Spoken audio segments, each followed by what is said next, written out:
Welcome to a new episode of All Things Xbox Podcast. Now, Logan will be here in a minute. Some connectivity issues. Discord is not exactly the best piece of software. It's been an interesting week in video games, to say the least. Ever since the last podcast, certain games were announced to go to other platforms, which we already knew about. All hell broke loose. And well, to me, it was a bit surprising because we were told what was going to happen, and then it happened, and then people overreacted again. So to me, it was funny and sad at the Hey, same can you time. hear me, Jeremy? Oh, here we go. We have Logan. Logan, I had to set the show to go. How are you doing? Doing pretty good. Sounds like you're talking about Pentiment, right? Yeah, well, we'll be talking about that in a bit, but just how the past week's been absolutely nuts and how people overreacted to news we already knew about. Oh yeah, it's been a complete just like they literally prepared you guys for this. Like they put it out there. It was reported by, reputable sources like what the four were going to be, like where they were going to go, how it was going to happen.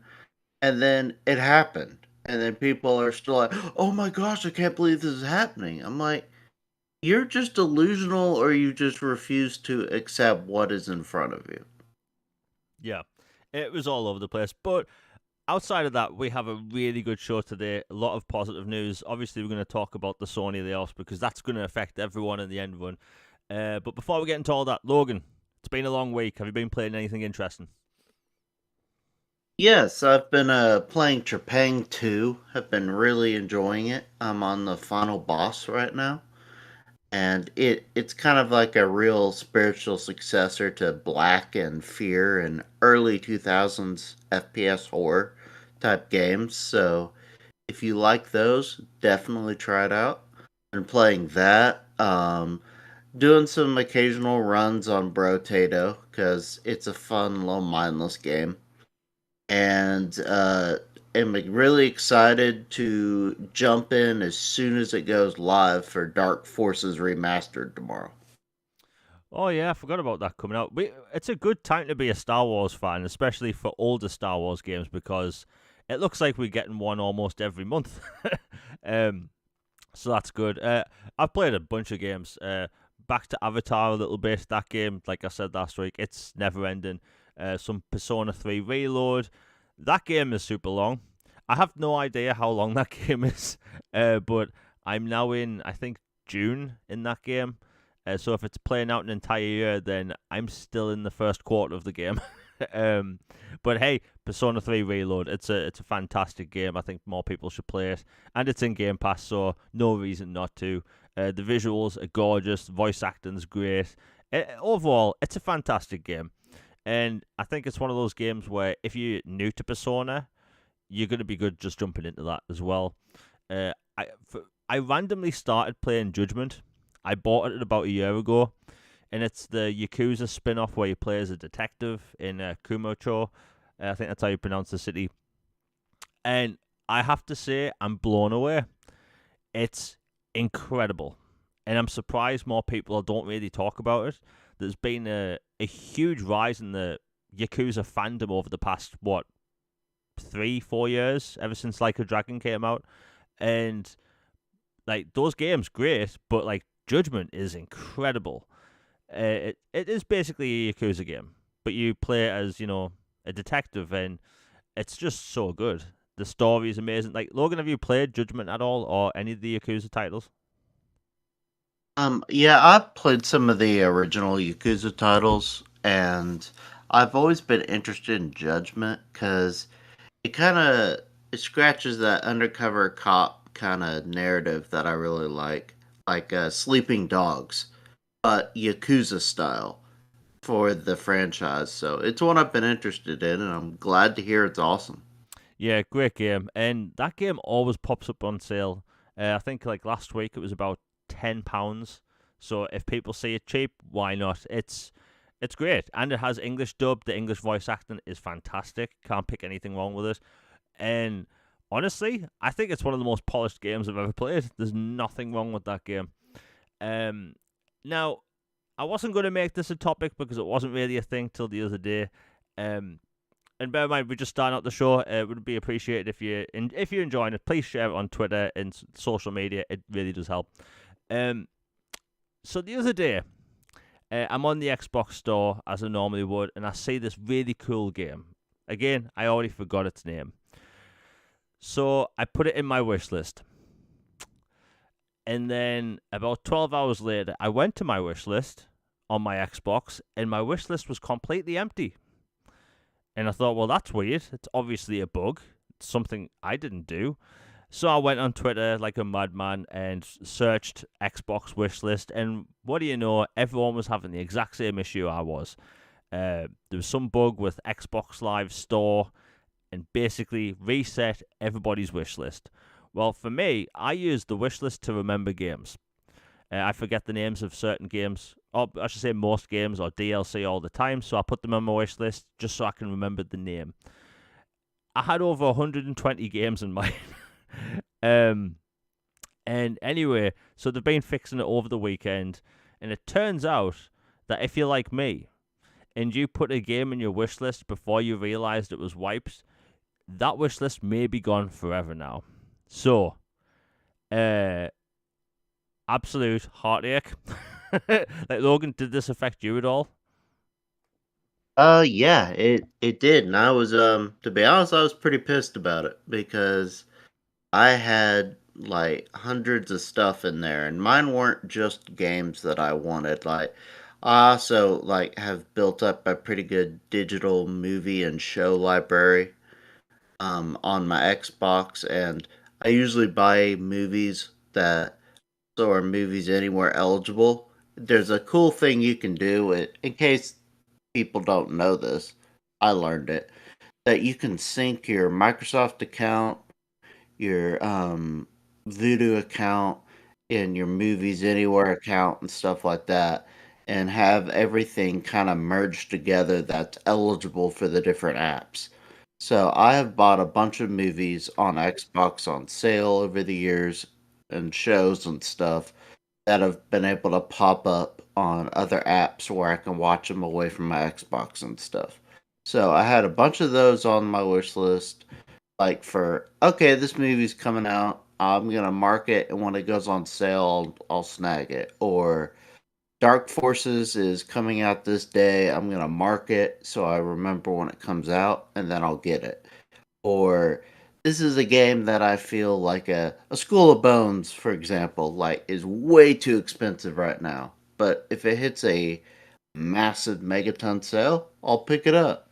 So yeah, I had built up a huge one, and I don't even remember all what was on it. And so I go from having like 100 or 200 something things in it to now it's zero, and I have to start over. It was really annoying.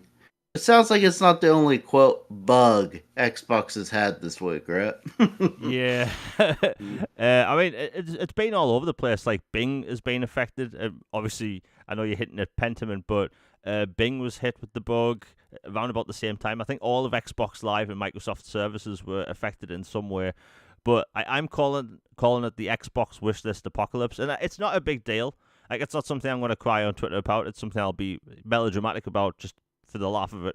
But like, I forget the names of so many games that, like, especially indie games, and I just put them in there, and yeah, over 120 games gone. But if you listen to this and you did have a wish list and you didn't put something else in over the weekend, you should be getting your list back eventually. But if you're like me, oof, doomed. Heartbroken. I've built up that list over 3 years. um, I mean, maybe it's something they can fix, but yeah. If this ever happens again, never add a game to that list. Just don't do it. Don't learn the hard way like I did, because that's painful. That's literal pain. Anyway, we'll move on. We've got a bunch of different games to talk about now. Obviously, this doesn't really affect me, but because I'm from the UK, but it's big for like 90% of the people that's going to listen to this. A new football game was announced. College Football 25. Now, I know people in the US have been wanting more competition in the American football game space because all you've had for what 15 years or something is like NFL. Um, and then now you have this. Like Logan, is that a big deal that college football, the game, is coming back? Uh, yeah, it's a slightly big deal. Like to put it blunt, and this might be clipped, but I don't even care. Like I think the hype and the anticipation for this game is so big that it will go down as a top 3 or top 5 sales in a week or month for a game. It is People have been waiting for a new one since 2014 Wow. because of lawsuits. They had to quit making the game because of name, image, likeness, a whole lawsuit. Like, can college kids get reimbursed for their image being used in these games? And how schools make money and the universities and EA, all that. They finally, over a decade later, have come to a way to where it can all work out. Everybody gets something. Everybody's happy. They move on, and college football over here is just massive. Like NFL, NBA, NHL, and base MLB and all that is huge and obviously, but like college sports is like on another level of fanatic, and like it's like religious experience for a ton of people. Huge over here. It's like, like um champions and huge soccer leagues over there for y'all. It is just crazy, the devout fandom for it. So the fact that it's been gone for so long and it's going to be better than ever on modern hardware going forward, it it it is going to be record breaking is my prediction. Like people have been so obsessed. Like I've known personally people who have kept their 360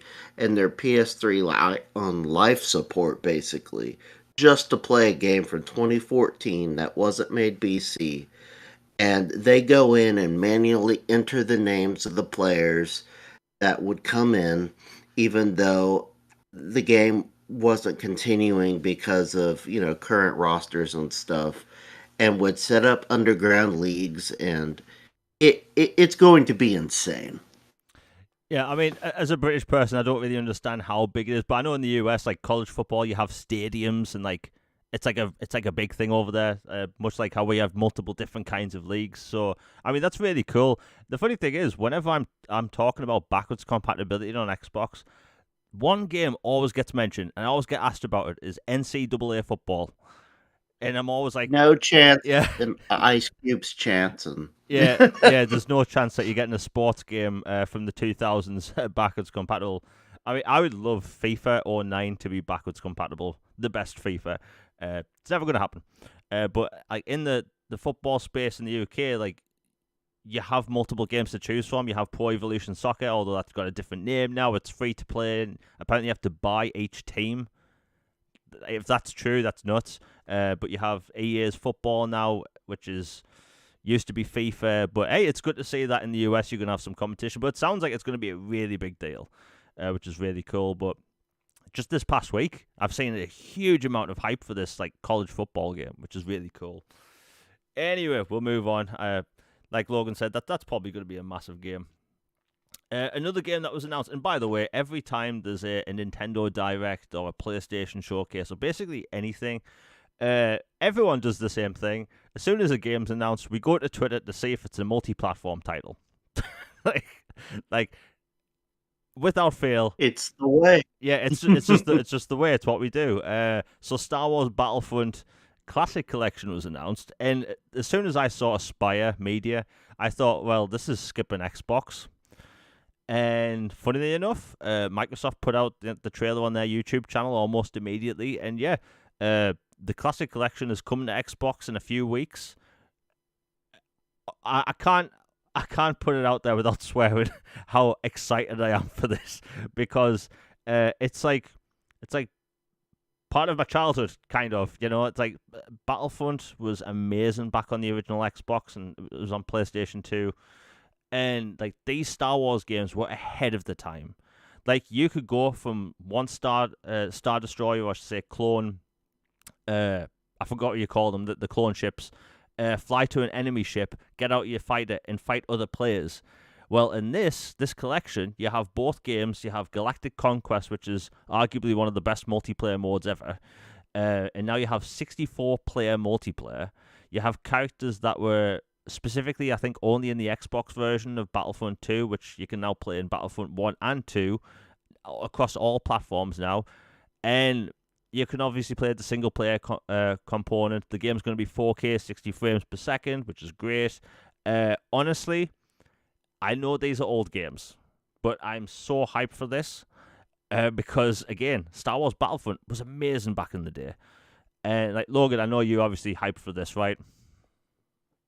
Oh, 100%. Like, I can't even tell you how many hundreds of hours I put into those games. Like, the obscene amount of time I spent on this one underground sky bridge on fighting for a command post on Cloud City, or fighting it at Theed and Naboo, or Galactic Conquest was one of my favorite modes of any game ever. It was just so brilliantly done. Just go from planet to planet, you fight either Galactic Civil War or, the Clone Wars, and then adding the new heroes and extra missions levels is just brilliant. And I don't even care if this sounds nuts, but that game holds up and was way better at its era than even the modern Battlefronts Yeah. and all their visual glory, and it's just nowhere near the same. Like, yes, it's beautiful and wow, this is lifelike, but at the cost of like its heart and what was Battlefront. Like, to this day, I would trade those for that Battlefront 3 that was supposed to have come out and was 97% done or whatever. I would trade those in a heartbeat for that. And so this is the closest we'll get to that. And I am so excited to be able to play Global Conquest again and to play with friends online, and maybe, just maybe, tinfoil hat, but I think we're going to be seeing a few more classic games get ported over or remastered, because it just so happens a couple months back they issued an update and some revisions to, um you remember that RTS Star Wars game, like Universe at War? Oh, Empire at War. Empire at War, yes. They it randomly got its first update and some modernized revisions and upscaling like over a decade later. And I kind of feel like that's going to come back as well. Yeah, I used to play Empire at War. Back when I used to play It's so good. Yeah, it's great. And that was the glory days of RTS games on PC. You had Homeworld 1 and 2, you had Star Trek Armada 1 and 2. It was a great time. And you know what? All those games I just mentioned outside of Homeworld, I think they could get those to work on a console, especially Star Trek. But I agree. yeah, it's a good time to be a Star Wars fan because all these classics looks like they're coming back. But the cool thing about Battlefront is that I think multiplayer gamers, they may be wanting something different. You see Helldivers on PlayStation, even though that's co-op, like people are really getting into that. And I think maybe people are getting a bit too, I don't know, maybe getting a bit sick of the whole Battle Royale thing, the Fortnite, the Apex, all that stuff. So Thank goodness. yeah, so I'm hoping, and this game's also going to introduce an entire new generation to Battlefront, proper Battlefront. And don't get me wrong, Star Wars Battlefront 2 on Xbox One X, PlayStation, and all that. That game is gorgeous. The Battle for Geonosis is probably one of the best looking levels in a video game ever, but it doesn't hold a candle to the old games. Like the old games, you could walk over to a vehicle, get in, fly up to a Star Destroyer, get inside the Star Destroyer, and fight on that Star Destroyer.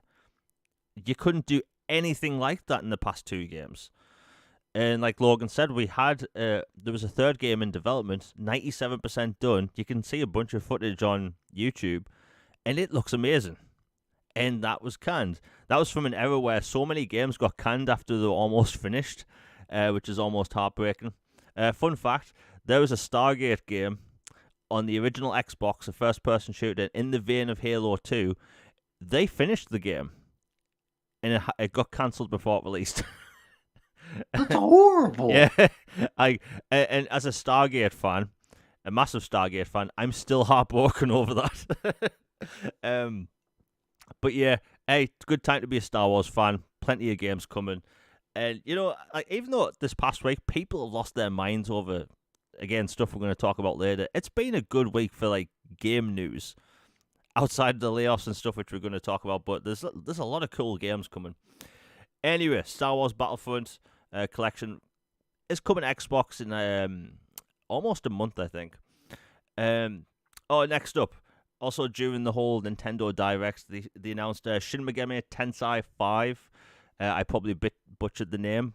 It turns out that's coming to Xbox as well. The leak from Reddit from like 6 months ago, 100% true, which is a rare W for Reddit. Now, from the screenshots I've seen on the Xbox store, it looks like they're gonna, do the whole 4K 60 thing from what they did with Persona, which is really cool. The game looks super sharp. I don't know much about the franchise, but again, it's another Atlus title. Atlus, they don't seem to miss. They seem to come out with consistent good games. I do have my qualms with Soul Hackers 2, and I bought that game day one. But outside of that, like, Atlus support on Xbox has been really good. They've got Yakuza coming to Xbox and all the Atlus titles. It's a great time. There's also Unicorn Overload by Atlus, which is also coming to Xbox next month. You can play the demo now on Xbox and also carry over your progress to the main game. So when you carry over that progress, all your achievements which you would have unlocked will pop, which is really cool. Logan, are you looking forward to the Shin Megami Tensei 5 at all? Yes, that is one I have been 100% hoping would come to Xbox. I'm definitely going to hop in. For those who like physical games, good news. It looks like there is a Steelbook edition for the game. So that was really good to hear. Absolutely looking forward to that one and Unicorn Overlord. And fingers crossed, I hope they bring 13 Sentinels over. If there wasn't an exclusivity deal, I really hope they eventually bring that one as well. Yeah, it's a good time. Like, as much as people, like, if you go on Twitter, it's a hellscape of people atting Sarah Bond saying, "Why didn't we get Final Fantasy VII remake?" And we'll be talking about Final Fantasy on the podcast in a bit. But like, outside of that, there's a bunch of games coming. Like 5 years ago, if you were to tell me that Yakuza, Persona, Shin Megami Tensei, and all these other JRPGs were coming to Xbox, I'd laugh in your face and say no chance, because that seemed so unlikely. And here we are now. Despite those games not coming over like Final Fantasy yet, the support on Xbox is more than ever, which I kind of find ironic because this past week, people online are like losing it. I get it. People want certain titles, and they will come eventually. But hey, it's a good time to be an Atlus fan, and I think we're going to find more about those titles because there's been rumors about previous Shin Megami Tensei titles coming to Xbox. Maybe that's going to be like an E3 drop type thing or whatever they call the Summer Games Showcase thing. But hey, good time to be a JRPG fan. And speaking of JRPGs, one of the things I like to do on Twitter is highlight titles that most people don't really know about. Games that maybe don't get a lot of marketing, indie titles or whatever. So about a week and a half ago, or 2 weeks ago, I found out about this JRPG that's been created by a bunch of veteran Final Fantasy developers called Lost Helden. It's a... I want to say this without insulting the game. It's a PS1 style JRPG, but with modern graphics. That sounds good. Yeah, and that sounds great to me because I think that if you go on your Xbox store right now, or the Switch or PlayStation or Steam or whatever, I can guarantee you can find a 8-bit style game within 30 seconds, or you can find a AAA game. I think that the visual style and game layout of PlayStation 1 style JRPGs is a lost art. We just don't see them anymore. You know, with pre-rendered backgrounds and all that stuff, it just doesn't happen now. And with modern graphics, they could do all sorts. And it looks like that game is also coming to Xbox. I think the creative director today on Twitter has came out and said yes, the game is definitely coming to Xbox. There's a demo planned. Sarah Bond was posting about it last night, but despite everything going on, I think the Japanese support on Xbox is actually fantastic. We've seen these new titles announced, some by big developers, some by small developers, and look, people. I think the big one will always be the Final Fantasy VII remake. That game looks phenomenal, and I think most people listening, like if you grew up with PlayStation before Xbox came out, chances are you played Final Fantasy VII. So obviously you want to play the remake, and that's going to be the big one, which we'll be talking about in a bit. But like, as a JRPG fan on Xbox, like I'm pretty happy at the minute. Bunch of cool stuff coming. Logan, does this game interest you? It was only really announced like a week and a half ago. Yes, this one is absolutely on my radar. And like you said, people have been in such an angry pitchforks and torches, like laser red eyes must destroy and storm the gates, angry, frothing mad for like a month or two now, to where they lose sight that there are good things going on. And the Japanese support is better than ever.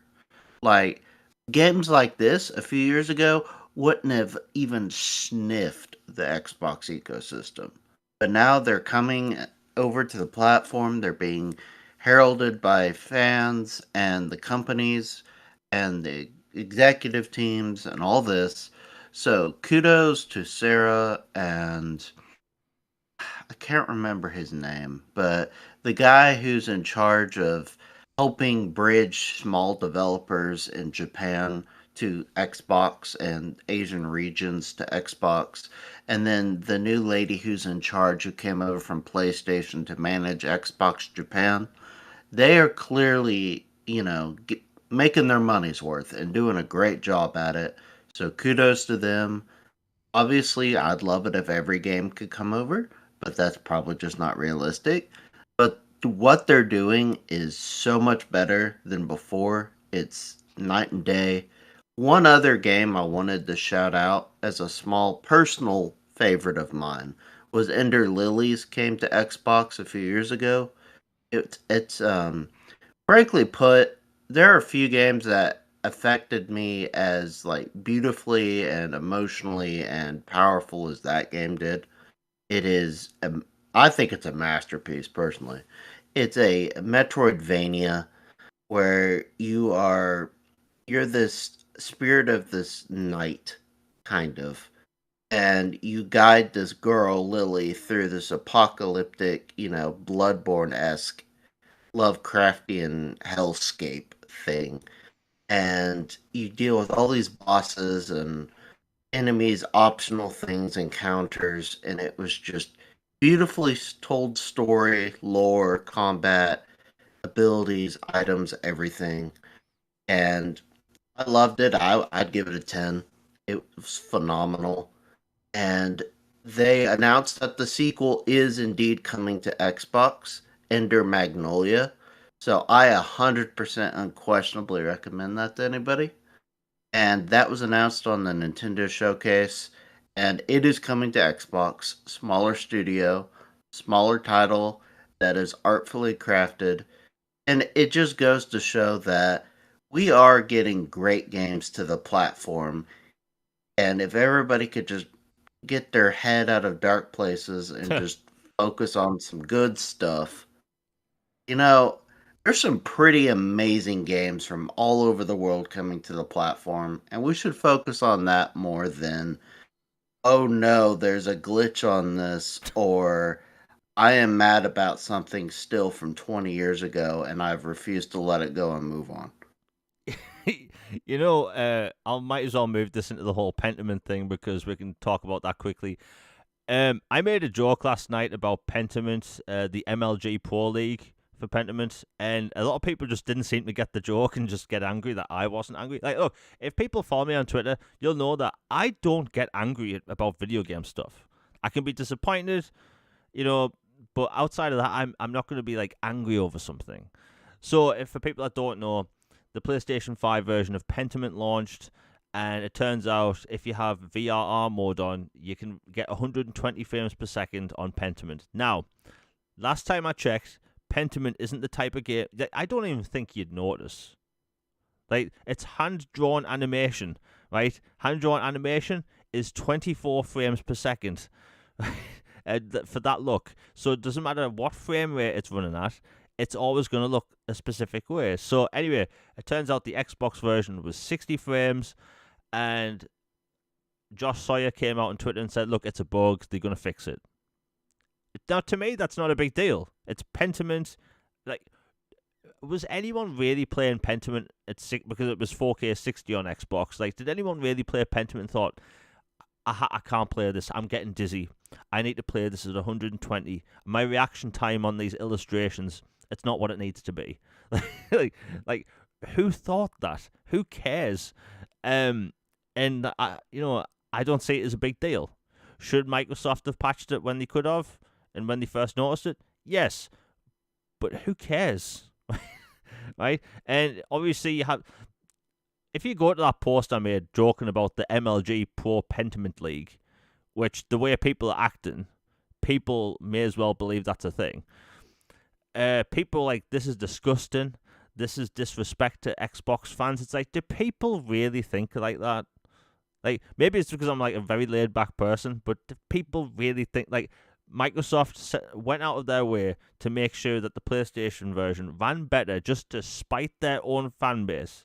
Now, Microsoft, they've made dumb decisions, but I don't believe they're that dumb. It was just an error. That's all it is.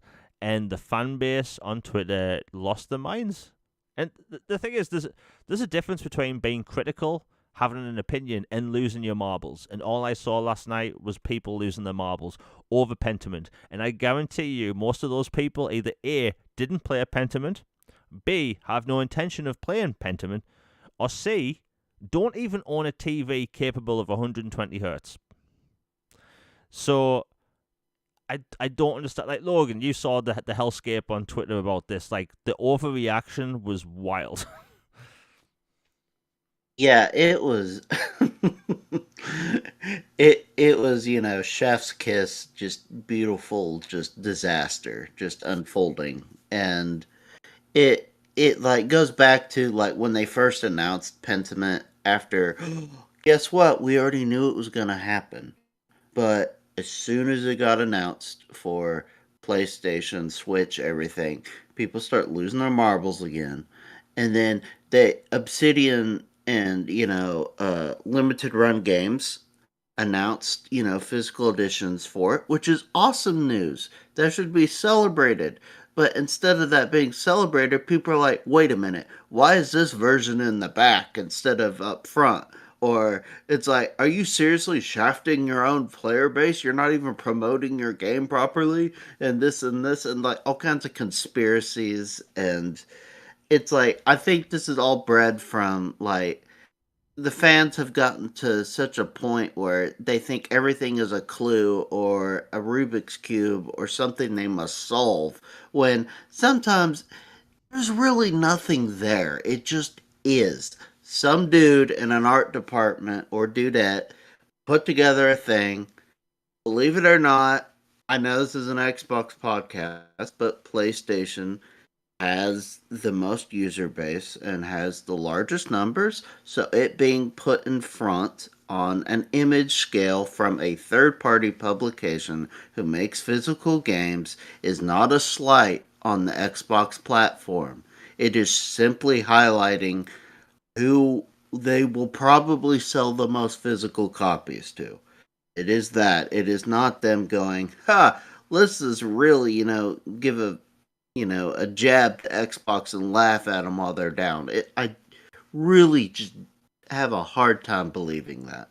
There's some conspiracy tinfoil hat stuff I'll believe, but that one in particular is just ridiculous. And I'm glad it's getting a physical edition. I was hoping they'd go all in and make like a tome edition. Like you remember Fable 3 when it came out with the leather book edition Yeah. and like all the cool stuff like that. I was hoping they'd do something like that. Doesn't seem to be. But glad it's getting physical. And it sounds like we're going to get a really, really cool Hi Fi Rush physical as well. So looking forward to that.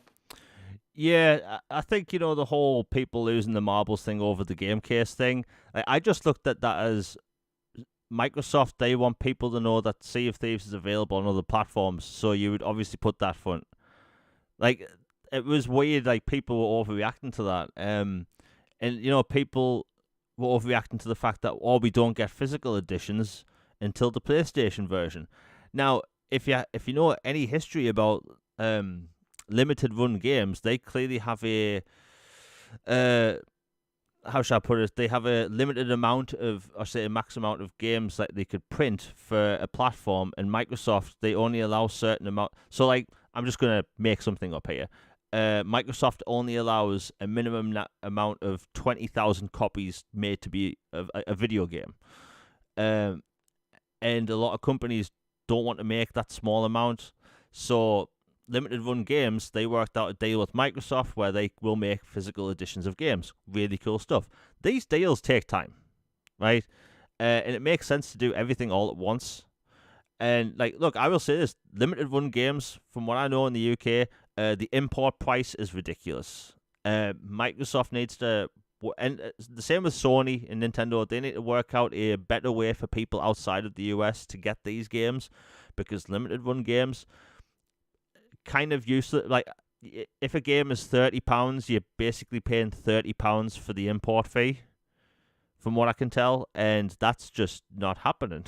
And I want to get Hi-Fi Rush and Pentiment on physical, so hopefully that's stuff they can work out. But like outside of that, people are just overreacting.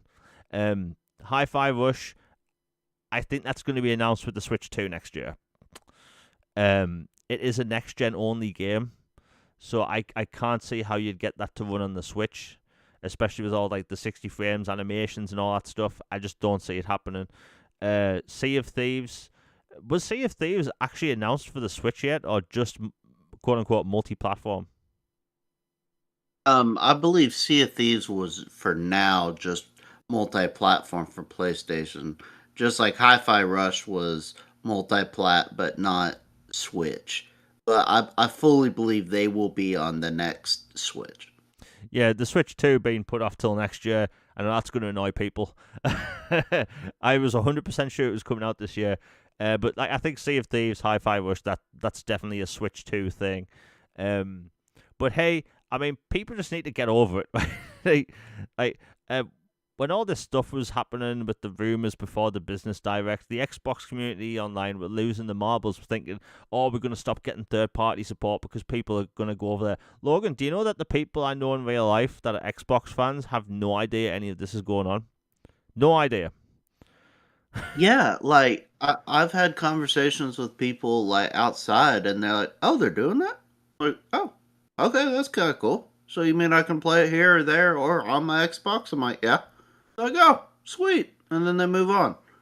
And then I was like, well, that was rational and common sense, and not everything. Like it,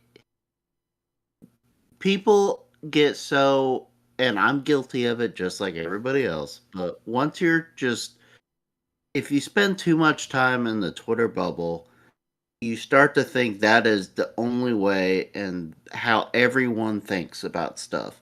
When Twitter itself is a microcosm of this grand universe out there where millions upon millions of people do not set a digital footprint on the platform and express thoughts. And they think of things way differently, and they have not gotten hive minded like Twitter has.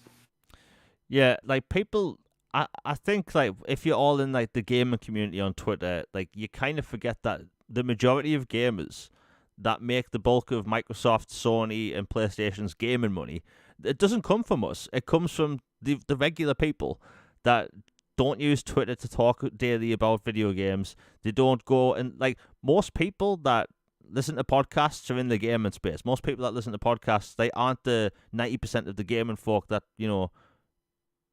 basically fund the entire gaming industry. So while all this stuff was going on, Xbox fans that are just, playing on Xbox because that's the preference, had no idea any of this stuff was going on, and they don't care.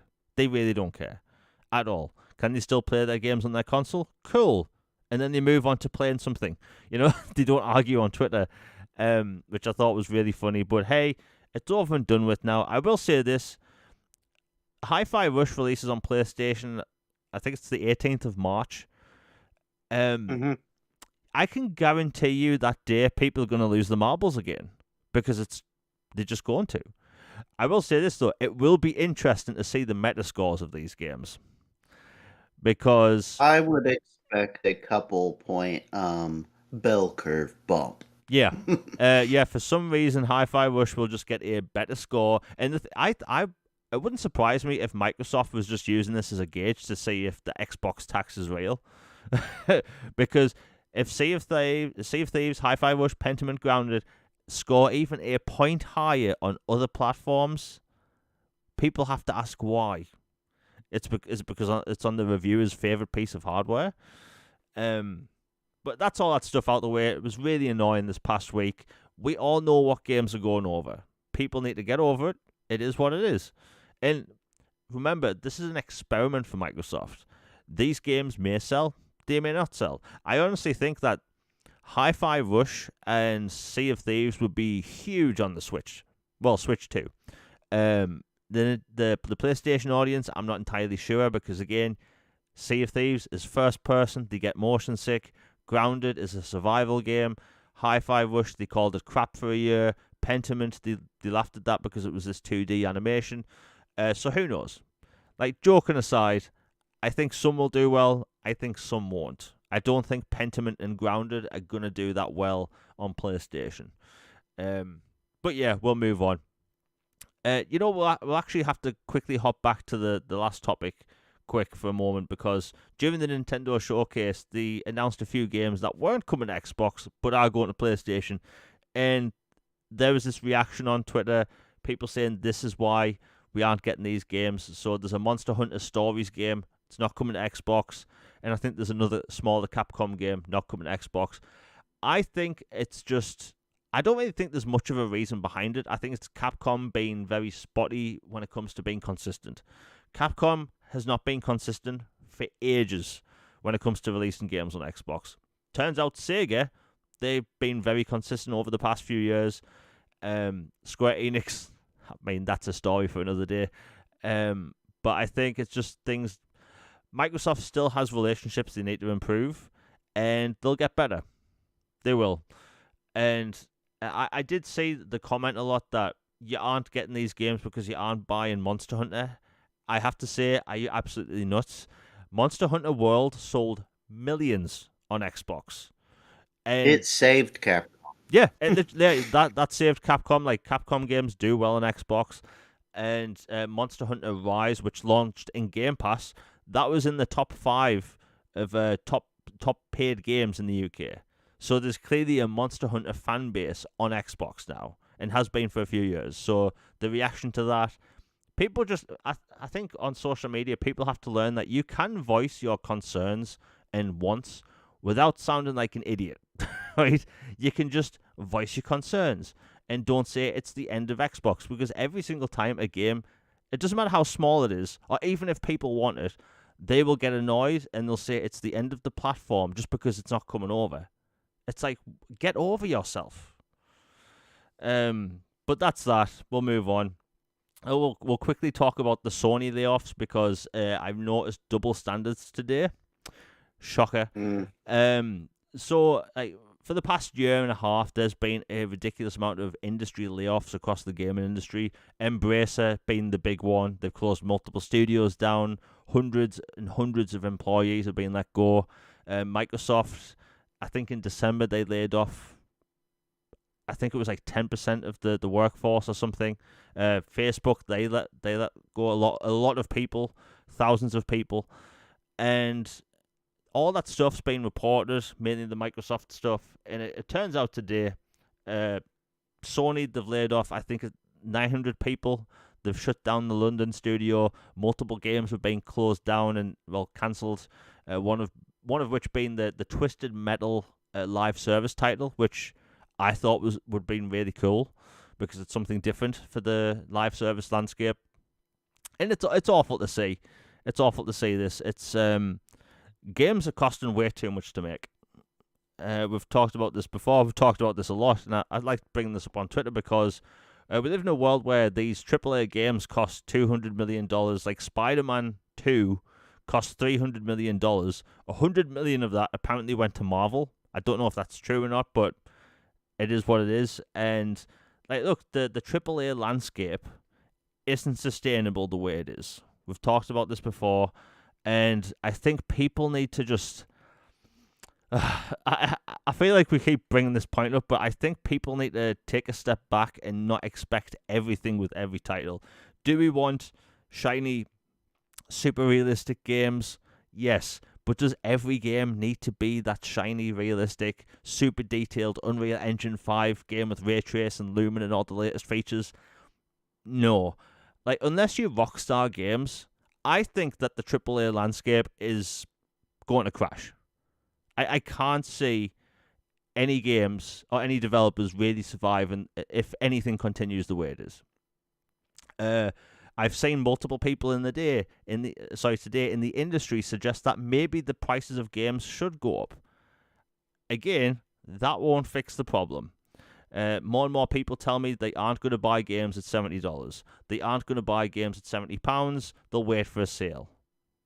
And I'm one of those people. I this entire generation, I have not bought a game at £70. I refuse to, and I will supplement the game price with something like Microsoft Rewards. So I'm paying 50 or 60. I'm not paying 70 for a game. Games aren't worth 70. Doesn't matter how much you like them. And we're going to see over the rest of this year, like, I think some developers and publishers are going to raise the price to $80. And like, Logan, we've talked about this topic like a bunch of times, but with the Sony layoffs, like, it really looks like the AAA landscape is kind of unsustainable the way it is. I agree. I'd go as far to say that I think the AAA industry as it is on the precipice, and they'll either figure it out or it collapses, and there's a great revision, and they go back to making smaller titles and eventually get back to AAA stuff. Like, I think ideally in a perfect scenario, like, and this is just my opinion and just idea throw out there. Like, I think a more sustainable way to do it would be to where you can still have your AAA cake and eat it too and have more sustainable business would be for these major platforms and companies to have maybe a handful of major AAA type experiences in development at a time and being worked on over years and eventually released for like their huge blockbuster type, Star Wars, their um, Dune, their huge mega monolithic like theater experience type games. Like, have a few of those in development at a time, but have the majority of them be the smaller, more nimble titles that, you can get out on a regular cadence, keep everybody happy, people enjoy them, they cost less, they sell more, and people are happier to pay more, and you can take more creative risks. Like, have a few juggernaut titles, but make the majority of your stuff smaller and more nimble. Like, if you have a whole fleet of dreadnoughts, like, it's going to take you forever to move around and do anything. But then if you have a more balanced fleet where you have, a couple dreadnoughts like in the back, and then you've got, some frigates and some, skiffs and fighters and stuff, you're much more balanced and able to handle different scenarios. And I think it's like that for the gaming industry. And I think they really need to come to that conclusion. That or the Mongols are going to storm down the gates and the Roman Empire of gaming industry is going to crash and we'll have a reset. But Charlie Intel, I think a lot of people know who that is, but he does Call of Duty content and news and stuff. He posted earlier today that there has now been over 7,000 layoffs in the gaming industry since the beginning of 2024, and it's only been 2 months. Wow. And then you find out today that Supermassive is having layoffs as well, one of my favorite horror studios. And then there was another smaller studio I think I saw that's having issues. Like, it has just been an absolute massacre in the gaming industry. It's insane. Yeah, I mean, I don't know what's actually going to fix the problem because it's so widespread, and I think it goes towards like if you look at Game Pass is this model where Microsoft, the Xbox, they make hundreds of millions of dollars every month, and then that goes back into like the studios and all that stuff. And you have Sony, and this is an Xbox versus Sony thing, but it's just like the different business models. Like Microsoft makes hundreds of millions of dollars off Game Pass subscriptions, and that funds the studios and being able to make games. The PlayStation model, basically, they release 1 or 2 AAA games a year. They get all the sales off that, be it 5 million, 10 million, or whatever, and that's the money they make. Sony doesn't really have live service games that do big on like microtransactions. And Phil Spencer said a few weeks ago that the gaming industry isn't really growing, especially in the console space. You have around 200 million max console players. It's not growing for some reason. I think I know why it's not growing, but the console space, it isn't growing. That's why Microsoft is putting some of their games on other platforms. It's clearly to supplement all that. And like, look, if you go on TikTok and search Helldivers 2, there's a lot of people, PlayStation fans by the way, on TikTok constantly saying they should put this on Xbox. And I think in the next few years it's going to get to a point where PlayStation and Microsoft, they releasing games on each other's platforms. There's always going to be these exclusives. So on Xbox you'll have your Halo, your Fable. Basically the AAA games are going to be exclusive. And on PlayStation, you God of War, your Uncharted, Last of Us, and all that stuff. Those are going to be exclusive. But I think these AA games, the smaller games, and the live service titles, they have to be multi-platform. The gaming industry isn't growing. Since the PlayStation 2 days, there's been 200 million console owners.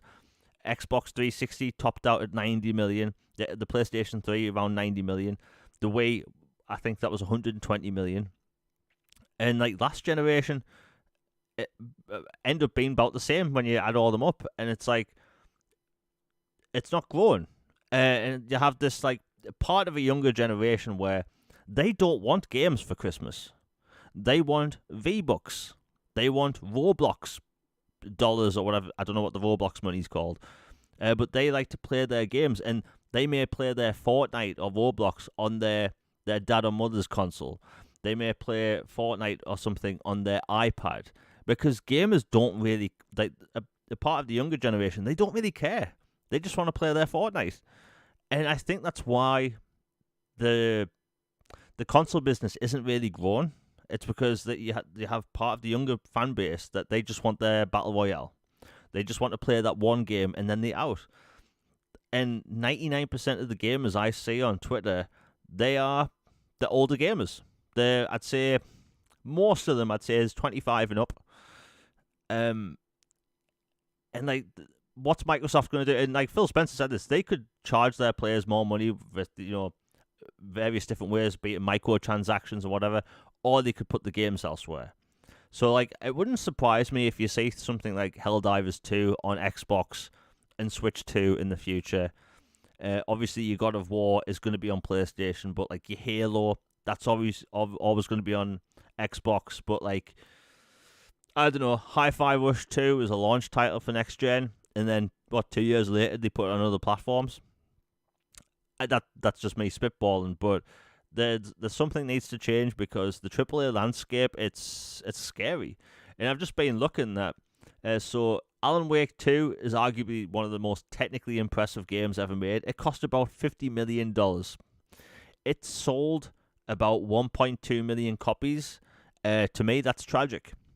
It to me it That's a travesty. yeah, it and like the one of the developers posted the other day saying you have no idea how hard it is to sell a million copies, and like I believe that, but when I played Alan Wake 2, I was thinking this is going to sell 5, 10 million. Like this is going to do Resident Evil numbers because of how good it is, and it didn't.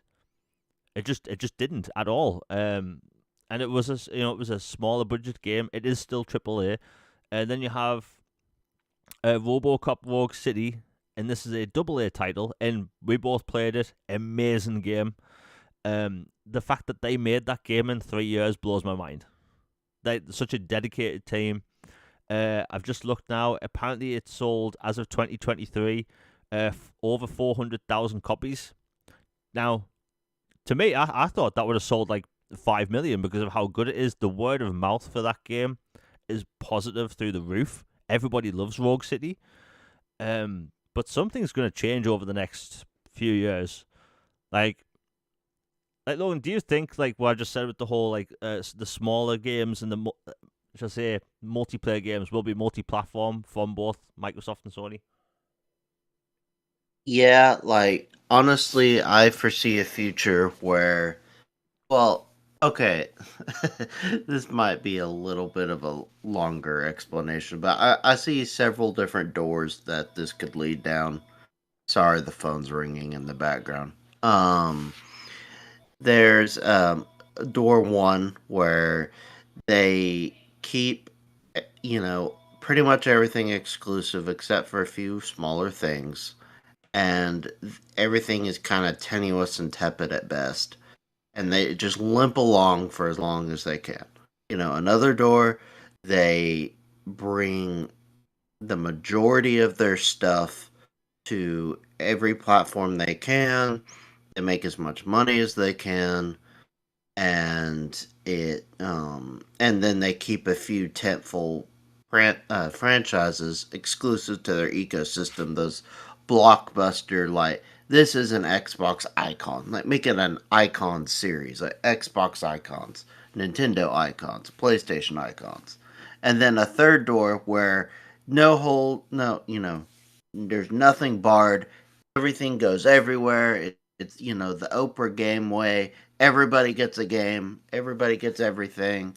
And then it becomes where devices are simply like phones and cars, where they accomplish the same thing, but they're stylized differently. And it's like, I like the UI and community service of this one better, so I'll go with this one. I like the controller of this one, or I like the mobile of that one, and it'll be like that. I personally think it's going to be door two, where it's the majority of everything eventually goes everywhere, but you have the major tent pole, like, this is Xbox's identity and PlayStation and Nintendo's identity, stay the same.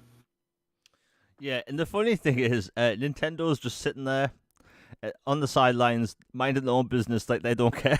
like, Collecting checks and they're yeah, fine. yeah. And by the way, I saw something today, and I thought Nintendo they never have to worry about money again. So Nintendo, like Microsoft, no matter how good their games are, they will never do Nintendo numbers. You have Mario Kart 8, which is over 38 million copies. You have Animal Crossing New Leaf, over 30 million copies. Like Microsoft and Sony could make the best game of all time. It won't sell that much. There's something about Nintendo games that just sell. Like hell, Breath of the Wild had a higher margin, a higher percentage of people buying buying the game over the console.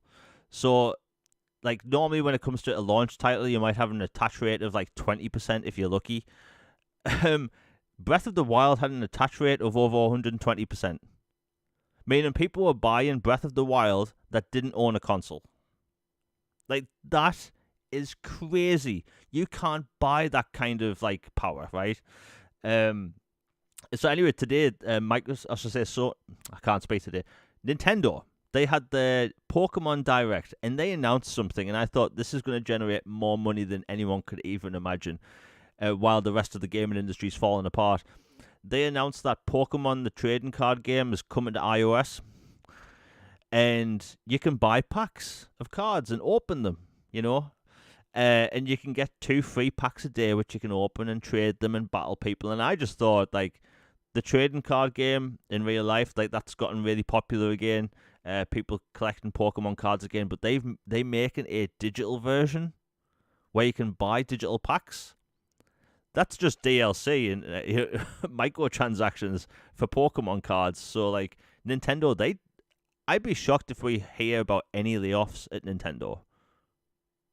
Well, Because, that's gonna do Diablo Immortals numbers. yeah, Like those card packs. Like imagine if you could buy like you either keep buying those card packs and hoping you can get one, or they make it where you can trade with friends or purchase from people. Like imagine how much money people would shell out, like the whale accounts that they call them. Like the people who just shell out huge amounts of money on microtransaction stuff.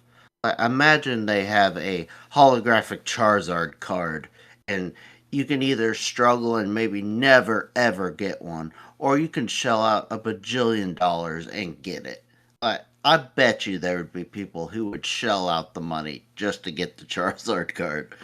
yeah, funny you mentioned the Charizard card. I'll mention this little story quick before we continue with the Xbox podcast. So back when, like, the Pokemon cards first came out and they were, like, really popular, around about the time of Pokemon Gold and all that stuff, I was big into Pokemon, like, massive into Pokemon, to the point where I had, like, a massive card collection. Well, anyway, at this local-ish shopping center, there's this store that sold import Pokemon cards from Japan, mainly Japan in the US. Well, anyway, I decided to open up one of my packets in front of, like, a bunch of other, like, teenagers at the time, or kids or whatever. And I opened up my pack, and there was a shiny Charizard. And these other kids were Oh going, my gosh. yeah, these other kids were going, oh my God, that's amazing. I've never had one. And I just looked disappointed and rolled my eyes, thinking, oh, it's another one. Because I had binders filled with holographic Charizards. Like, I had so many Pokemon cards. Um, I'm gonna have to find that Pokemon card collection at some point. It's probably worth a lot of money. But yeah, Pokemon. It's gonna save Nintendo.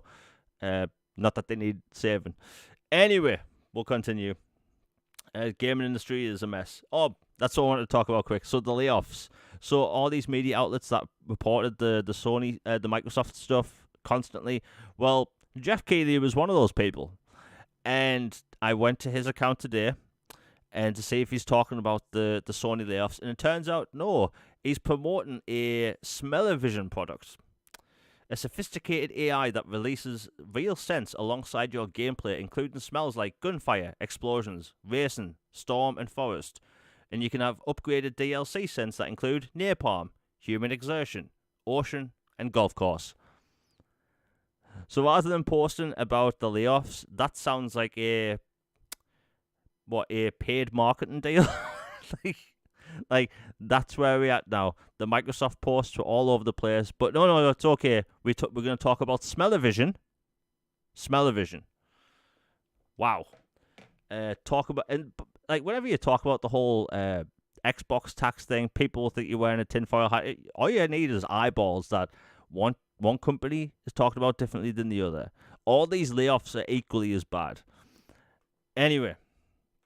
Oh yeah, quickly talk about Final Fantasy 14 quick. So the Final Fantasy 14 open beta came to Xbox. It was like, I think it was like 84 gigabytes or something. Anyway, I finally got it downloaded and I played some of it. It's a pretty cool game, not gonna lie. The only issue I had was that outside of the tutorial areas, I couldn't get into a game. There's so many people playing, which is a good sign. But the bad thing is that I haven't been able to play the game. Logan, did you get to play the beta at all? Because it's only been out about 4 days now. I have not played it yet. Okay. Well, anyway, for people that are playing it, it turns out all the achievements are live, and there's over 3,000 gamer score. which I don't think I've ever seen for a game going into beta already having its achievement list live. The game's set to quote unquote fully release in the summer, so I don't know what Square Enix's plan is with this. And I did want to talk about, future Final Fantasy titles because again, it's in the title. So yesterday I was on Mr. Boomstick's podcast, and I mentioned that more titles are coming to Xbox, Final Fantasy titles. And I've had a bunch of people reply to me on Twitter saying, you're lying and all this stuff. It's like, I never once said Final Fantasy VII's coming to Xbox. I said Final Fantasy games are coming to Xbox. And the truth is, last year during the Square Enix Final Fantasy 14 event, Phil Spencer came out on stage and they announced, 14 is coming to Xbox. And then in a statement by the head of Square Enix, the head of Final Fantasy, they said they're going to commit to bringing more titles to Xbox. That's literally confirmed from Square Enix. I think the situation's so bad and you have so many gatekeepers. For some reason, Final Fantasy has the worst gatekeepers when it comes to JRPGs. You can be in the Xbox community and post about Persona or Yakuza, and it's fine. Like, people have accepted that those fan bases exist now. But if you post about Final Fantasy coming to Xbox, the cockroaches come out of the woodwork. It's crazy. And I do think this year we are going to see Final Fantasy 16 launch on Xbox, maybe in the summer. I can't remember when 16 launched, but it's probably going to launch a year and a month after that. So I'm thinking maybe this August or September. Logan, I know it's been a bit of a weird thing when it comes to Final Fantasy and Xbox, but do you think that that game is coming this year? Yes, I believe Final Fantasy 16 will come after the year date of exclusivity ends, would be my guess. So either the next day or within, more likely, probably within a month, you'll see it drop on Xbox. And I think, like you said, you weren't lying. Phil himself went up there and was with the CEO, the new CEO of Square Enix, and they said they're going to bring every game they can possible, including Final Fantasy stuff, to Xbox going forward. The ones that don't have contractual obligations and things to where they can't. So, yes, I do think more are coming, and I do think 16 will be the first one. Yeah, I think, uh,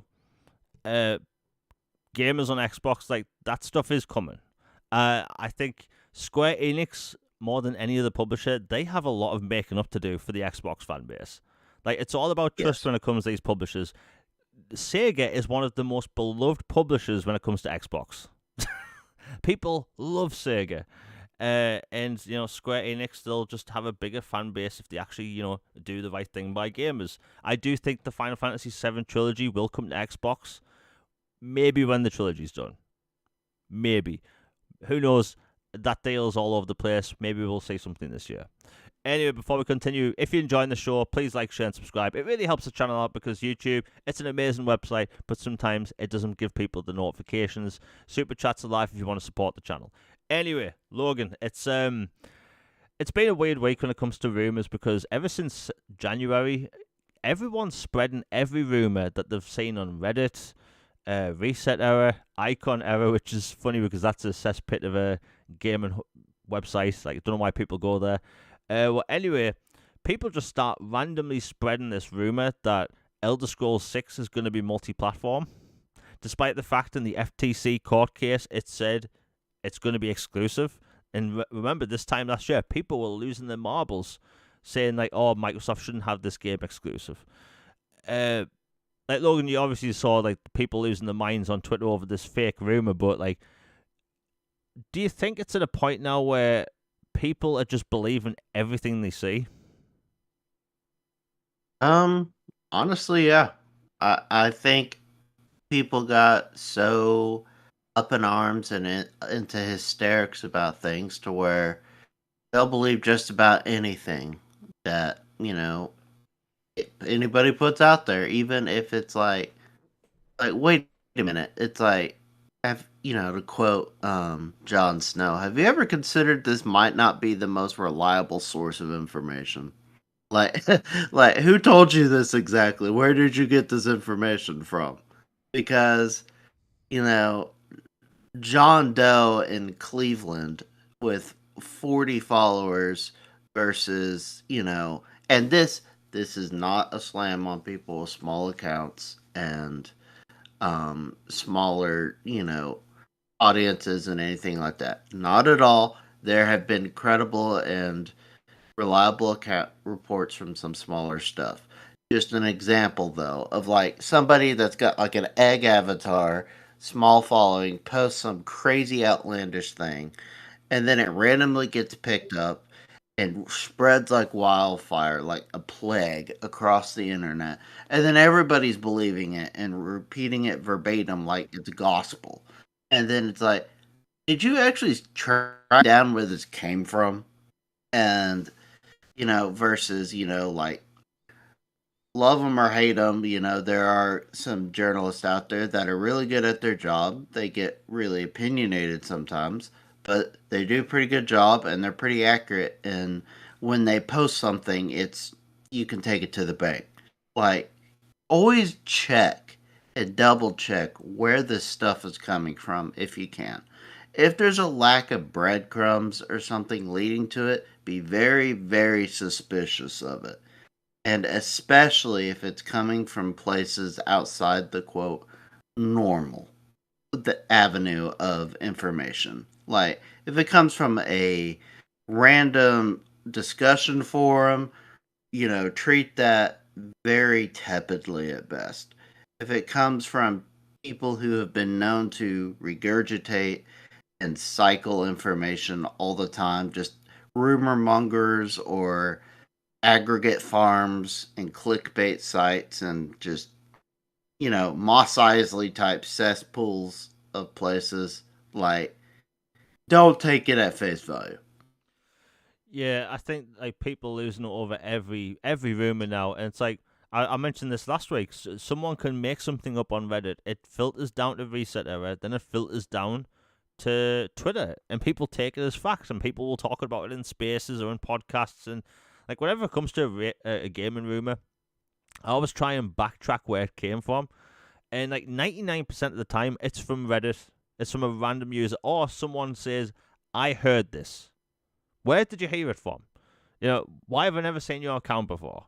And like too many people do that now, and it's one of the reasons why I don't really talk about many game rumors. Like I try to figure out if they're like true or not. But the Elder Scrolls is years away. It's years away, like 2026 at the earliest. Like, and people just want to talk about now if it's multi-platform. Like, it's not going to be multi-platform, and I just think it seems like a bit of a reach. I've talked about this before. The beginning of the year for these websites, it's the lowest amount of ad revenue. So I think the clickbait we've seen is just wild, and it's there for a reason. It's pushing content, and I think 90% of the reason we've seen all these rumors, be it Starfield going to PlayStation, all this stuff, it's because January and February are the months of the year where people make the least amount of money with ads. Like, why do you think the huge YouTubers with millions of like subscribers make less content in January? It's because they make less money. But if you can filter that traffic over more than usual with clickbait, well, there's your money made up. But it's been out of hand this past week. People need to stop running with every single rumor because people take it as fact, and that's crap. We've had enough of this in the Xbox space for years now. Like, do we really need more rumors? No. We just don't. Anyway, we'll move on. Oh, we got some good news 2 days ago, which I think was a bit surprising. So, the Age of Empires stream was pretty good in my opinion. But the interesting thing is that Age of Mythology is coming back, but it's also coming to Xbox at the exact same time. Like, that's a big deal. Hallelujah. Yeah, like I know RTS games are considered niche, but the fact that a PC centric game is getting remade and it's coming to the console at the same time. Like when people are worried about less support for the console, but an RTS, a PC centric RTS, is coming to console at the same time as PC. Like people should like stop worrying. Like it's a big deal. especially for RT. Like Logan, I know you've talked about Age of Mythology in the past a bunch. Like the fact it's coming to console the same day, that's a big deal. Yes, it's a massive deal, and this is one of those like I know we talked a lot about people need to, be careful about all the hysterics and stuff, but this is one example where Xbox took feedback and actually delivered upon the feedback and are going forward with something based on that. Like, you remember when they staggered the launch of Gears Tactics and Age of Empires 2 and Age of Empires 4, and to where they weren't simultaneously launched for whatever reasons they just didn't. And they got a lot of heat for it because it's like, dude, you are gatekeeping your own community. Like, make them to where they're both available as soon as possible or together at launch. And they got a lot of heat for it, and it seems like they've learned from it. And so, Age of Mythology launching day one on Xbox is a huge win. This was like you. I grew up during the RTS kind of glory era, so this is one that's near and dear to my heart. I spent so much time with the cheat codes, getting the Wuv Woo, like the flying hippo that shot the kisses and the arrows, or the Oh Canada laser eye bears that had the Canadian flag and they'd fly around, and like all the just crazy cheats you could use, and all the customization and different ways you could beat it. Just absolutely love Age of Mythology. And even if you aren't an RTS fan but you love mythology, I would recommend check this one out. This might be a good gateway RTS for you because it is they are very very cognizant of mythology lores and rules and the structures and history, and they took great time and effort to make these originally. This looks like a whole nother level and upgrade to it, and I can't wait, and I'll be there day one. Yeah, the game looks fantastic, and like you said, like even if people aren't really into RTS games, I think people should give them a go. I think there's games over the years that can really get people into genres. So I think like Elden Ring can get people into Souls likes. I think that like back in the day, Star Trek Armada, the first game, got me into RTS games. Fun fact: Star Trek Armada 1 came with a demo for Star Trek Armada 2, which never made sense. Um, but yeah, like it's. I think there's these games people can try to get into. The game looks fantastic. Like it's a full-on like remake or reimagining. It looks fantastic, but it shows that there's actually an RTS fan base on console because if Age of Empires 2 and 4 did bad on Xbox, I don't think we'd get this. So it's clear that it's working. And when Age of Empires 2 came to Xbox, it was in the top 10 on Xbox Top Paid. So something's working, and I just love the fact that more of these games are coming over. Hopefully that'll go towards third-party developers that are releasing RTS games because, again, I want more of these on the platform. I know I keep port begging Homeworld 3. I know the chances of that happening is next to impossible, but hey, it is what it is.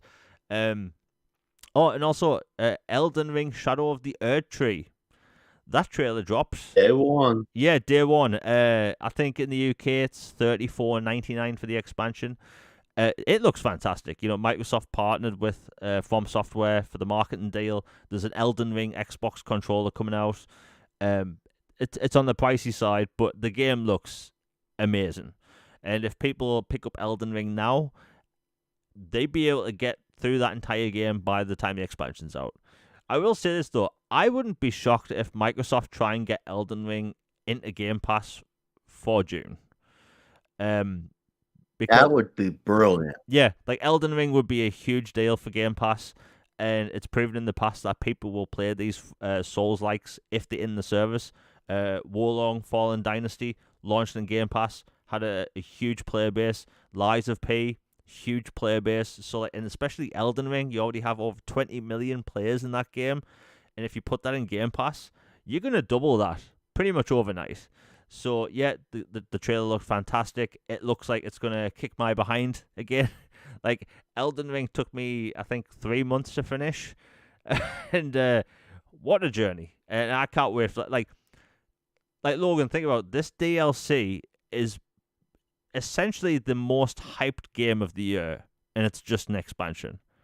Like, do you think this is Yeah. do you think this is going to win awards? Yes. And it's completely justified. Like, that we talk a whole bunch about people mad at certain publishers and how Square Enix was on the list for a long time, and have finally gotten out of the doghouse, and they're working their way back in the good graces of the community, and how Sega is beloved and can do no wrong, and they're just doing great. And Bethesda, until they became Xbox exclusive, was universally acclaimed by everyone as well.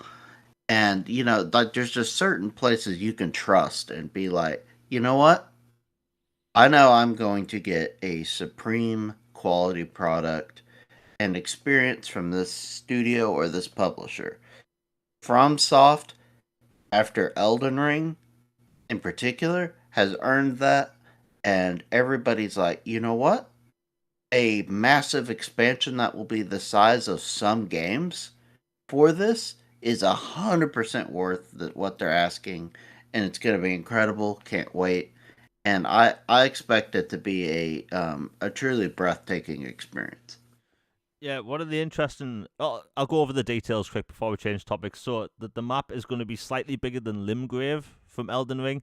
Limgrave is actually huge, especially considering there's two different levels to that part of the map. There's also going to be, and this is the most surprising part, 8 categories of new weapons. Like, sorry, 8 new categories of weapons. So not just 8 weapon types, 8 new categories. So there's like these double-bladed shields. There's also these huge explosives you can throw. You can now do martial arts in the game. Like, the game looks nuts. And like, look, I know it's weird because Elden Ring is considered niche and it has over 20 million players. So yeah, it is what it is. But hey, that's going to be a huge deal. If I was Microsoft, I'd try and get that into Game Pass, the main game, for June, because it's worked for Scarlet Nexus. It's worked for basically every other game. It will be huge, and like Phantom Liberty last year, a single player expansion is going to be one of the biggest games of the year. Crazy times we live in, but hey, I think it's cool. Anyway, we'll move on. Oh, let's talk about all the hardware. So, Microsoft's hardware stuff has been all over the place for the past few years. There's been rumors that the Surface team is now making the hardware, and I laughed when that rumor went around because the Surface team has been working on Xbox consoles since the One S. Like, you can see it in the way the console's designed. The Xbox One X is the smallest Xbox ever, well, up until the Series S, and like they crammed so much power into like such a thin console. I have no idea how they did that. The heatsink's impressive. Like, you have Red Dead Redemption, which is 4K. Anyway, during the whole FTC thing, it leaked out that this year Microsoft's apparently releasing at least two new pieces of hardware. The brand new Xbox controller that's going to be made out of better materials and have replaceable thumbsticks, which I think is a bigger deal. It's going to have more haptic feedback than it already has, which whatever. Gyro support. It looks like it's wearing a pair of trousers for some reason. That's a weird design choice. I don't know why. But also a digital Series X. Now, the funny thing is that ever since the Series X came out, I've seen a lot of people ask for a digital Series X. And, PlayStation, they launched with their digital console day one. And when all this stuff leaked last year, people lost their marbles again. You had these, bigger influencers on Twitter freak out because they were caring too much about gaming preservation. It's like, there you have PlayStation here that launched with a digital console, and now their Slim is a digital-only console with an attachable disc drive. But that's allowed. Well, anyway, it looks like this year we're getting a white digital Series S. I think there's a huge market for it. Again, it's probably going to be cheaper. Like, Logan, do you think this is going to catch on? Because I think that the digital landscape's a bit weird because you have this one side of people that they love discs, right? Discs, like how they prefer to buy games. There's people that have told me they will not buy Alan Wake 2 because it's not on a disc, which it's a bit of a shame. But then you also have a large majority of gamers now that they've shifted to digital because one, it's convenient. Less manufacturers are making discs, unfortunately. And honestly, if you live somewhere like in the UK, buying something like a game physically on Xbox in the UK can be a bit annoying. Yeah, I personally think this is going to do well, especially if they market it for less money as a white Series X with rumored 2 terabyte hard drive. If and then the new controller. We all know Xbox loves them some controllers and they always sell. So I expect this one to sell really well. And as far as the whole digital versus physical thing, like to be honest, like going back, I used to be a pretty much vast majority physical. And then this little thing called the pandemic happened. Yeah. And it you might have heard about it. Yeah. Um it kind of shifted my views on some things because to be blunt, digital copies didn't come with germs and Yeah. some other stuff during a time period when everybody wasn't sure about how things happened and during the early days and stuff. And so I adjusted. And, lots of places were closed down anyway, and I couldn't even go and get a physical if I wanted it. So I started heavily progressing towards digital, and it became habit. Like if to the point now where I will buy physical if it is a special edition, like comes with a steelbook or soundtrack or artwork or something else special, or it's the only way to play the game, like some of the older BC titles that for legal reasons weren't digitally available. Aside from that, I'm mostly digital now. I prefer a world where you can have both, Yeah. and I don't want a world where they go only digital and they're like to heck with everybody else that likes physical. I think that's sad and a bad look. But honestly, when you see all the stores pull out of the physical market, Best Buy has no physical media, movies, games, music. That just yanked everything. The game sections are shrinking at Target, Walmart, all this, and across platforms for physical media. It's just it's the way this industry works. Like where we grew up in an era when you actually read books, and now kids and everybody else are learning to read on iPads and iPhones, and like it's a digitalized age. And as long as they have the option to be able to preserve my older physical stuff or collector stuff going forward, I'm happy. Like, I want them to make a console with a physical disc hard drive going forward. But even if they didn't, if they allow an add on to allow me to play the older stuff physically if I want to, then I'm okay.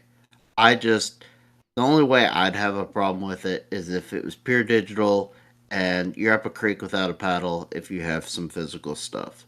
Because going forward, it's just we're entering a digital mainstream and it's just the way it is. And the pandemic greatly played a part in it, whether people like to admit it or not. Yeah, the whole pandemic thing did play a massive part. Like, if I'm looking at my library right now, like during the 360, you were pretty much mainly physical because that's how games launched. Then with the Xbox One and PlayStation 4, every game got released digitally the same day. But like if I'm looking at my shelf, like the Xbox Series X launch, that's when I really shifted. Like last generation, I was mainly like 50-50 because it was convenient to buy digital. But like I didn't want to go to like CEX, which is a used game store, but they have a tiny little new game section. Horrible shopping experience in the UK, but like Amazon's a bit annoying. and I know this is the same in Europe and Australia. If you type, let's say, Star Wars Jedi Survivor in Amazon, and then followed by the word Xbox, you get shown the PlayStation copy. And it doesn't even list the Xbox copy, and this has been going on for over a decade. And Microsoft still apparently hasn't looked into this. Like, I shouldn't be showing the PlayStation version of games for when I search for anything Xbox, and that really annoys me. So it's like it's just more convenient. The germ factor, that's a big part. And like, look, I completely gave up buying used games when I was again in CEX. I was going to buy the Star Trek video game from 360. It was smudged, covered in fingerprints and scratches. And like now, I will only buy 360 games if they are brand new. Do you know how expensive that is?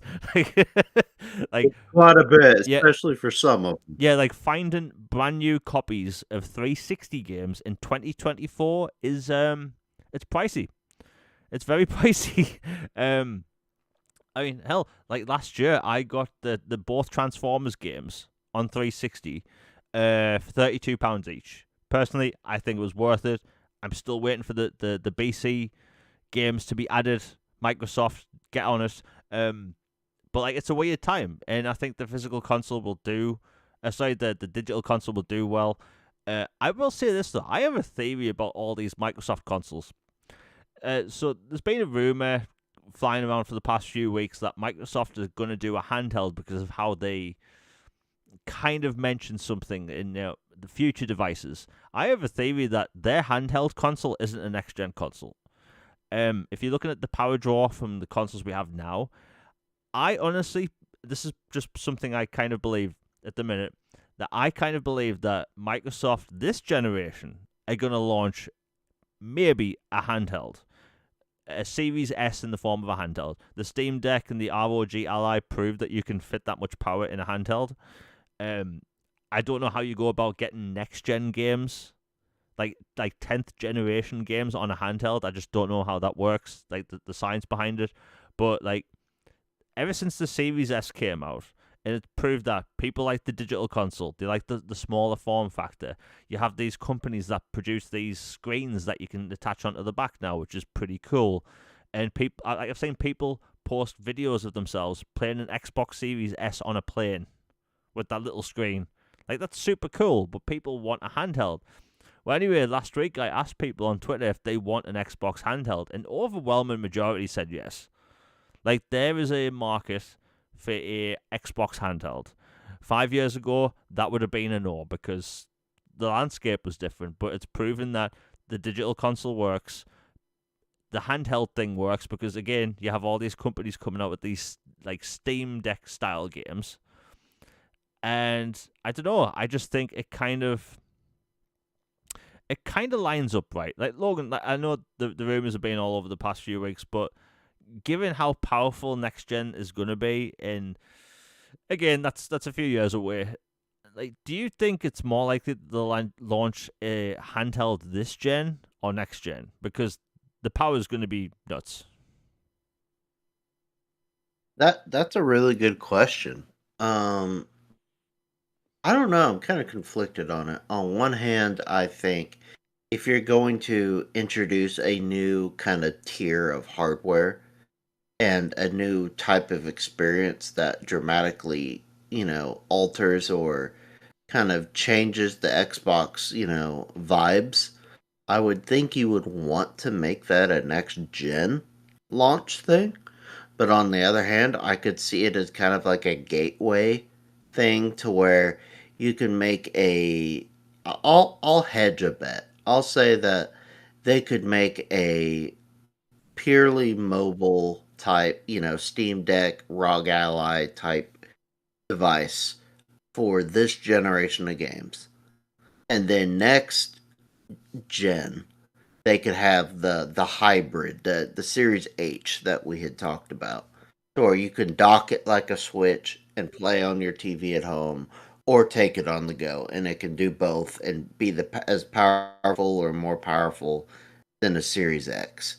Like, I think that's probably what they will do. Is that they will have a one that's kind of like a ROG Ally Steam Deck for now, and then a more Switch like beefed up, crazy primo experience for next gen.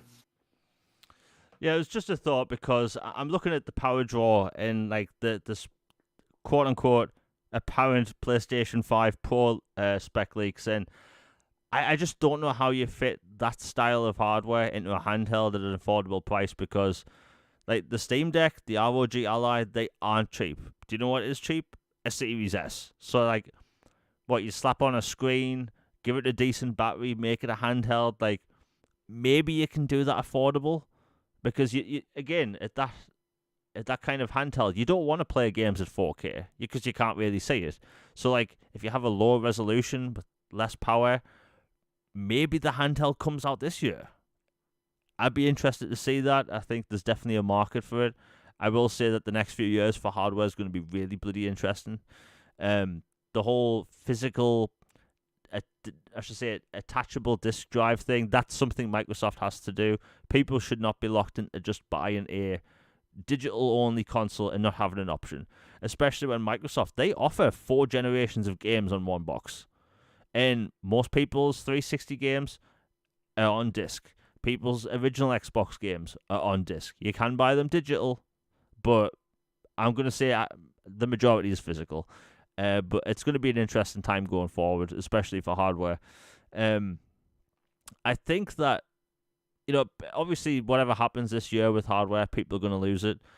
I am seeing people lose it about Microsoft not doing a mid-gen refresh. I don't know, man. Call me old-fashioned, but I think the whole 8 years, 7 years for a next-gen console to come around, I think that's too much, man.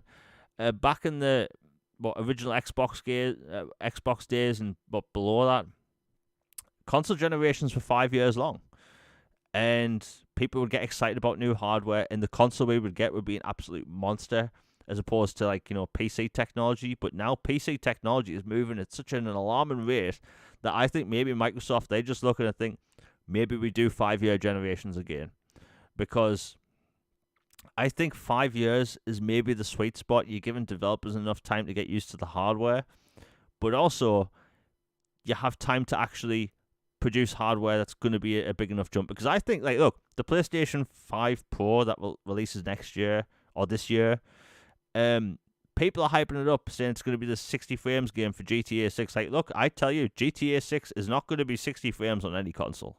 It just isn't. Console developers will always push for visuals because the normies, they don't care about frame rates. They don't. The majority of gamers don't even know what that means, right? So I didn't know what FPS meant outside of first-person shooter till I got on Twitter.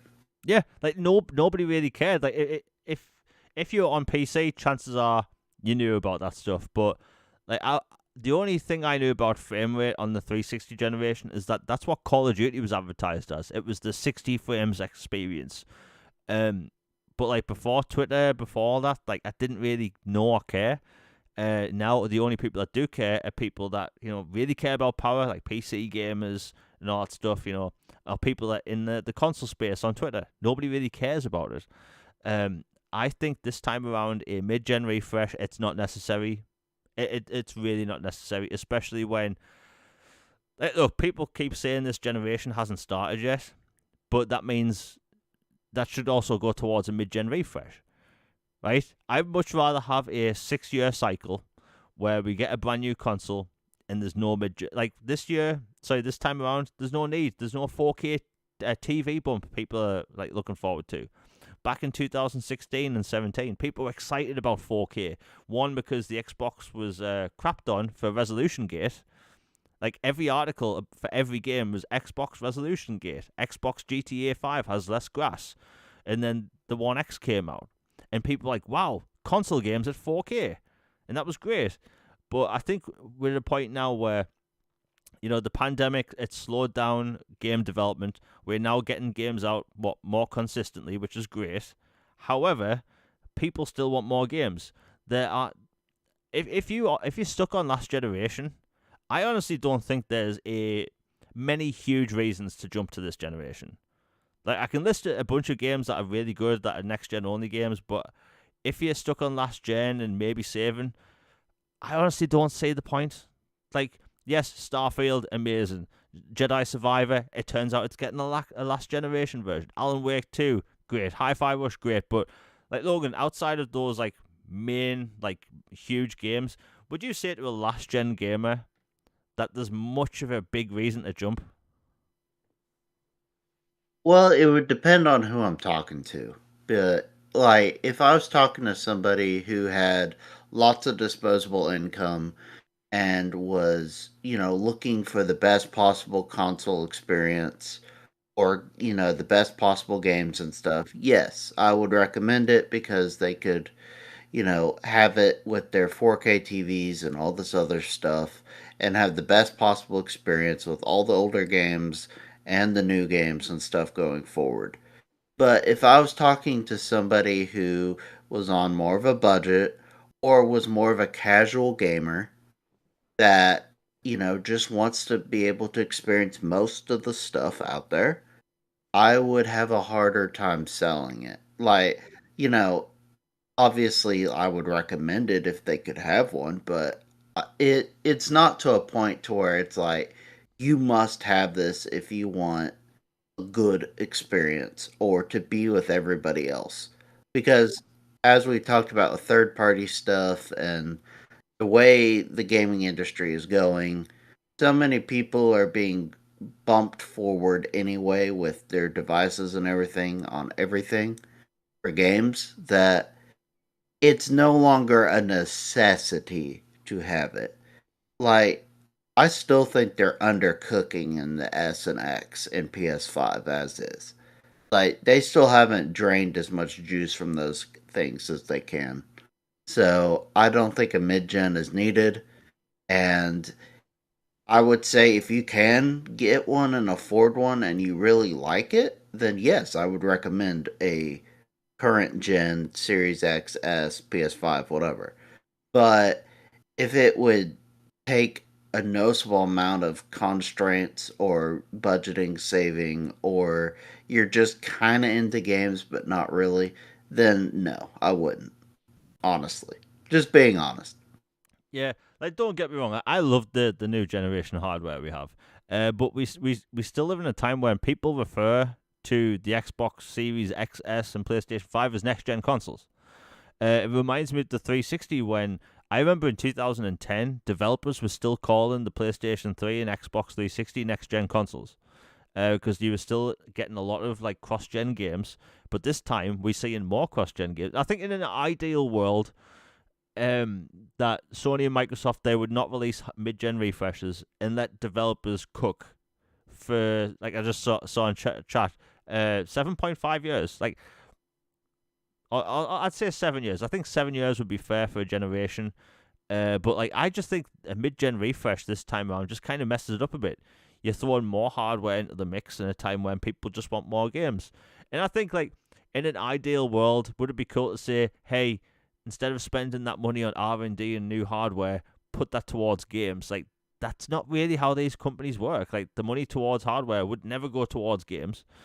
Um, I just think it's going to be weird, man. It's going to be a weird console transition because it looks like Microsoft's wanting to get 1 year up on the competition. It may work for them, it may not. I think it'll work for them just because with the 360 it definitely did, and that's back when they even had Red Ring of Death. So I don't know. It's going to be a weird time, and I think that this year the digital console sales like it's all going to add up to something strange.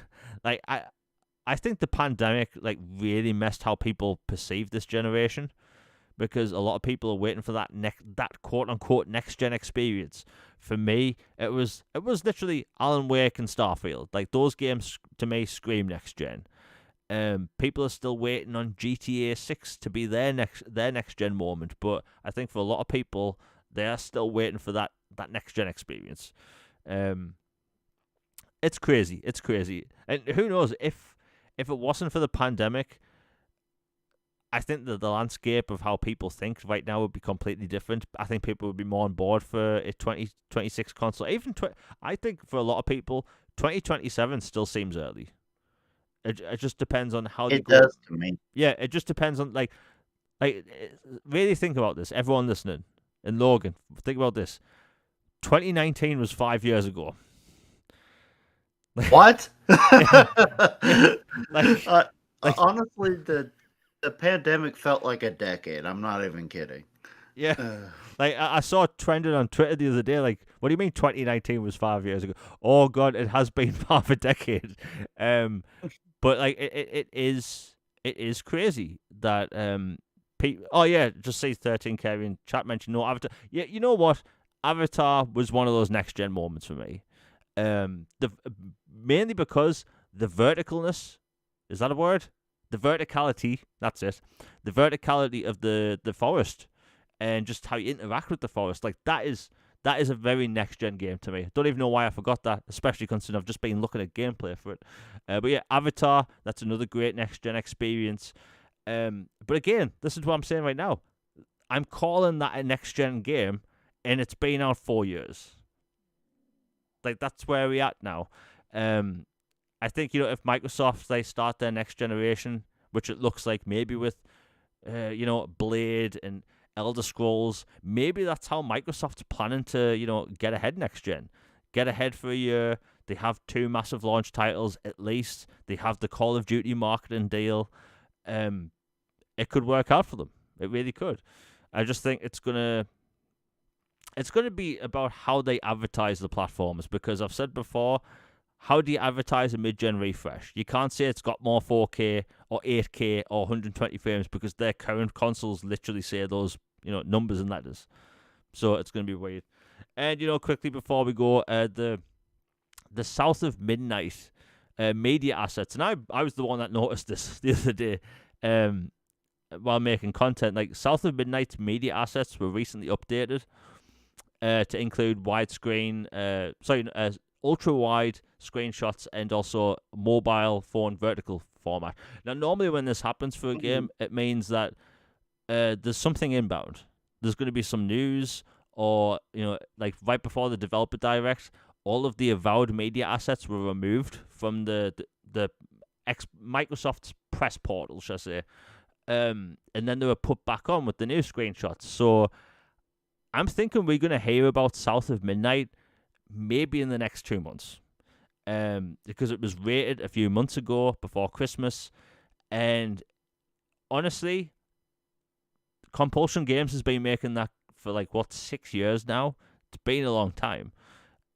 Logan, with everything I just said, the media assets being updated, the fact that it was rated in some countries, do you think South of Midnight, especially the fact that it's been in development for 6 to 7 years, do you think that's closer than people may think? yes. And all those things you said, and the fact that they've been more active on Twitter lately, and it just fits timelines and the idea of hitting all these games in certain quarters, and that this is going to be a really heavy hitting year. I wouldn't be surprised if it's a little over 2 months from now, but June at the show, that they have a big blowout on South of Midnight, and then it's available soon, or maybe even that month. That wouldn't shock me. Yeah, and Matt Booty did say during the business direct they mentioned 10 titles. Now I know that for some reason both Microsoft and Sony they both talk about expansions as games. They've both done it in the past. That's a little iffy to me. That's Yeah, I don't know why they do that. I get it inflates the number, and don't get me wrong. I think Microsoft they're gonna release maybe 2 or 3 more titles that we don't know about this year, with release dates. But I think these companies need to stop telling us expansions as games. I know I'm guessing that Shattered Space is included in that 10 titles. I'm gonna guess that World of Warcraft's expansions are included in that 10. Call of Duty, obviously that's going to be in Game Pass, which is going to be huge. But I don't think including expansions should be a thing. Maybe that's just me, but I think it's a bit weird to do that. Either way, it's going to be a big year for games, and I've been trying to tell people this for the past month and a half. People have been losing their marbles because of Microsoft's quote unquote going third party, which they're not. All the the FUD going on. But if you look at it, like Microsoft, they have more Japanese support than ever. They're working on new hardware. They're working on next gen hardware. Whether people like it or not, they're making next gen hardware. They have a wide range of AAA and AA games in development, most of which are single player. Like, I think if you're an Xbox fan and maybe you've been losing it, I think you can calm down. It's easy to take all this news that's been happening, and it's not even news. Most of it's rumors that, like, look, if people are really upset about Pentiment, Hi-Fi Rush, Sea of Thieves, Grounded, I have to ask them, like, have you played all four of those games? Like, there's people I've spoke to that have not played any of those games and they're still angry. Like, I think people need to stop worrying about the future. Like, look at PlayStation. I think it's okay to be, how shall I say it? It's okay to critique, and be critical of a company, as you should for all companies. But, like, look at Sony this year. They don't have a roadmap. It's crystal clear that their studios are being forced to make multiplayer games where their fan base is clearly single-player centric. When it comes to hardware, they're getting a mid-gen refresh, which is I don't think there's a market for. Then you have Nintendo, like I said before, is sitting on the side. They're going to do fantastic, but I think it's going to be I wouldn't consider one game HellBlade. Is HellBlade 2 coming to PlayStation? No. By the way, every single post I make about an Xbox game has the reply now saying, "Hey, I'm going to wait for PlayStation 5." Do people not? You might be waiting a while. Yeah, you might be waiting a while. Like, do people not get tired of being insufferably annoying? Like, is people's existence? By the way, whenever I talk about Final Fantasy, a third-party game, I get told buy a PlayStation 5. But people are out here port begging first-party Xbox exclusives. That's where we're at now, apparently. Anyway, Logan, have you got anything else to say before we close out the show? Just that, stay positive. Life is good, and got some great games coming up. Dark Forces tomorrow, can't wait for it. And some other Star Wars stuff down the pipeline, and just keep on chugging and be wary of where information comes from. Trust good people, be kind to each other, and just enjoy life and have fun. Yeah, those are good words to live by. I think people take it way too seriously and way too. Like, I put it this: I have tens of thousands of pounds invested in the ecosystem with the library I've built. If I thought for a minute Microsoft were going to mess it all up, I'd bow out. I'd be like, I can't spend any more money on the platform. But I'm perfectly fine with what's going forward. Do I think all games that they've announced that's going over should? No. But I'm sure they have the reasons. Again, I don't run a $1 trillion organization. I just don't. I wish I did, but I don't. And I'm sure they know more than me and everyone that's critiquing them the way they are. I do think Microsoft could do better in the future when it comes to Japanese support and messaging. Those are really the two. Also, I want my Xbox wish list fixed. But outside of those two big things and that one small thing, I'm perfectly fine with them. It's going to be a good year for Xbox. 2024 is a great year ahead.